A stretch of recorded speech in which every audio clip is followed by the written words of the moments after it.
कि तू भी भूल जा, मुझे भी भूल जाने दे,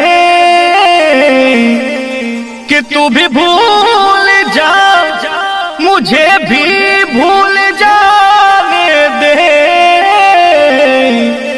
सपनों में आके मत सताओ, मुझे सो जाने दे।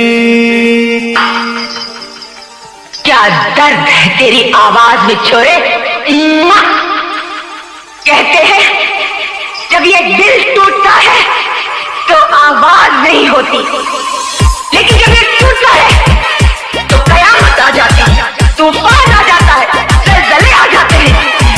तेरी आवाज में वो दर्द है, तेरी आवाज में वो मोहब्बत है।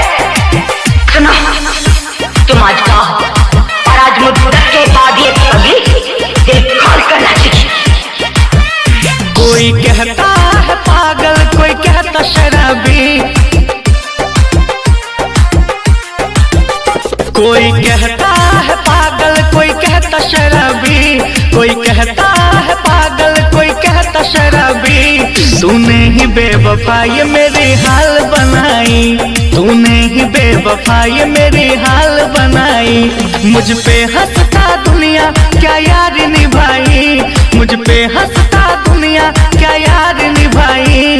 तूने ही बेवफाई मेरी हाल बनाई, तूने ही बेवफाई मेरे हाल बनाई।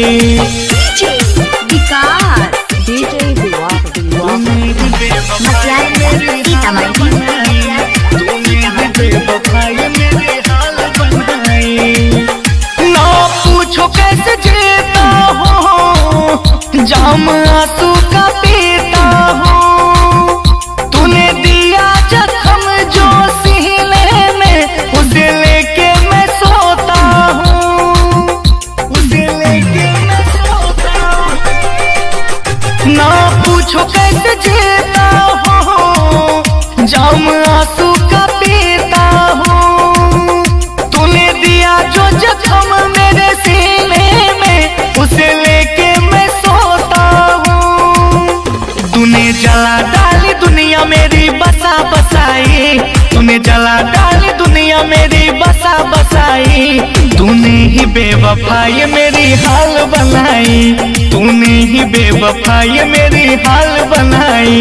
मुझ पे हंसता दुनिया क्या यार निभाई, मुझ पे हंसता दुनिया क्या यार निभाई। तूने ही बेवफाई मेरी हाल बनाई, तूने ही बेवफाई मेरी हाल बनाई।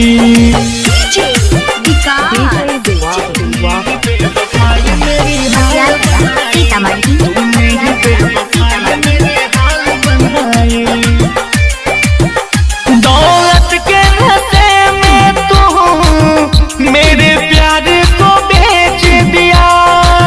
राहुल का दिल रोता है, इसे ऐसे खरोच दिया, इसे ऐसे खरोच दिया।